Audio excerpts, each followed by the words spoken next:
ตอนเหมือมายาคาตอนเหมือมายาคาวันที่16เดือน1ปี2565หลักการไทย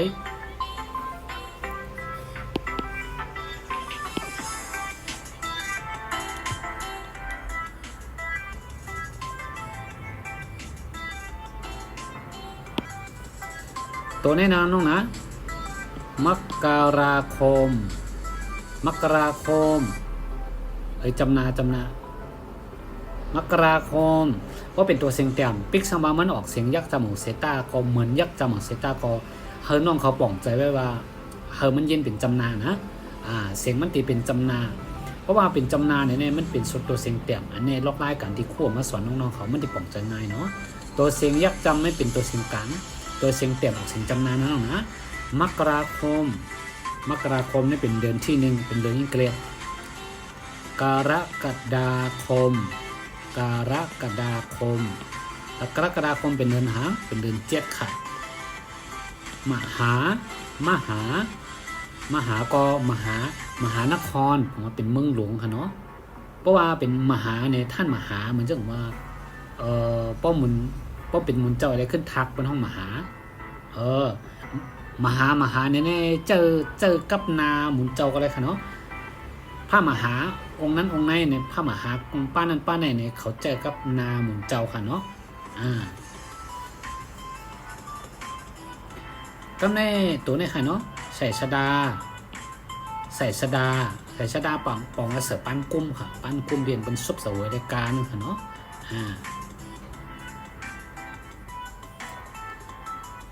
มหาเนี่ยนะน้องนะมหานครปองเมืองหลวงมหาก็ปองมาเยอะนั่นแหละค่ะป้องกันเสิร์ชจื้อตั้งนาของหมุนเจ้าก็แล้วก็หมุนจังว่าหมุนเจ้าก็นั้นเยอะนั่นนะคะเนาะเอาค่ะป้อมจังว่ามหาอย่างก็เป็นห้องมหาสมปองหนึ่งมันก็ปอกนึงเป็นเอากันเสิร์ชไว้ตั้งนาจื้อแต่อสังใครเหมือนจังว่ามันมีอสังมีประวัติเหมือนจังที่นั่นค่ะเนาะมหาเนี่ยเนาะขอขมาเนี่ยเหมือนจังว่ากับต้องป่านกับกันโตค่ะนะขอขมาผีสิงผีสางนางไม้เหมือนจังว่าอันนี้เหมือนเรื่องกากันโตต้องปั่นขอขมาเนี่ยมาขอขมาไว้เขาเจอกับเหมือนจังว่ากาไว้ผี5กันโตผี5ใช่ไหมค่ะเหมือนจังว่าขอขมาผู้ใหญ่ในกันโตก้นใหญ่ก้นดวง5นี่ใช่ไหมคะเนาะเพราะเหมือนจังเป็นใต้ก้อกันขอขมาใจคณะต้องมาขอโทษนะน้องนะลอกลายกันเจอกับตีจันทร์สงก่อยเขาเนี่ยค่ะเนาะขอขมาเนาะมเหสีในบอกว่าเป็นเมฆค่ะมเหสีนี่เป็นความขนองคำน้องนะเพราะยั่วมเหสีเธอมาได้เปล่าเมฆว่าเนี่ยนะเจอค่ะความขนองคำเนาะอันนี้ค่ะตกนารก